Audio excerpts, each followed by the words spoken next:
బత్తాయి ఇది విను.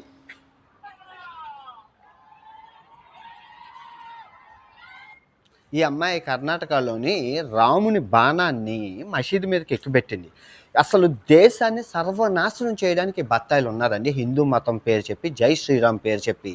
వీళ్ళకి తెలియని విషయం ఏంటంటే, నిన్న మోడీ గారు యుఏఈ షేక్ మహమ్మద్ గారిని కలిసి హగ్గు చేసుకొని మొత్తం అసలు అంగరంగ వైభవంగా షేకులందరితోని తిని మొత్తం హిందూ మతాన్ని వర్ధిల్ల చేసి వాళ్ళ జనగణమన వందే మాత్రం వాళ్ళు పాడుతుంటే, ఇక్కడ వీళ్ళు మత విద్వేషాలు రెచ్చగొట్టి వీళ్ళ ఎజెండా ఏంటో తెలుసా? ఈ బత్తాయిల ఎజెండా హిందూ ముస్లిం కొట్టుకొని సస్తే ఇలా వ్యాపారం చేసుకోరు.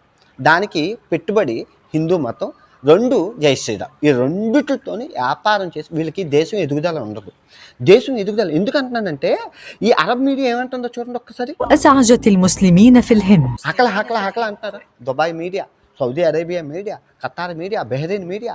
నిన్న మలేషియాలో రోడ్డు మీద టిక్ టాక్లో కూడా చూపింది.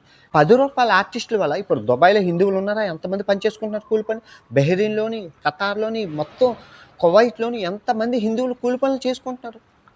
కొంచెమైనా రెస్పెక్ట్ ఉండాలి వారికి. వీళ్ళు ఇక్కడ 10 రూపాయలు కక్కుర్తి కోసం మసీదుల మీదకి, చర్చిల మీదకి ఆడొచ్చి 15 నిమిషాలు చాలంటారు. ఈడొచ్చి రోజు తెల్లాలెగిస్తే ఏ మత విద్వేషం లేకపోతే క్రియేట్ చేసేస్తున్నారు.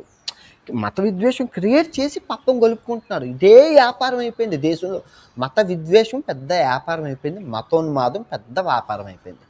దేశం ఎదుగుదల అక్కర్లేదు నా కొడుకులకి.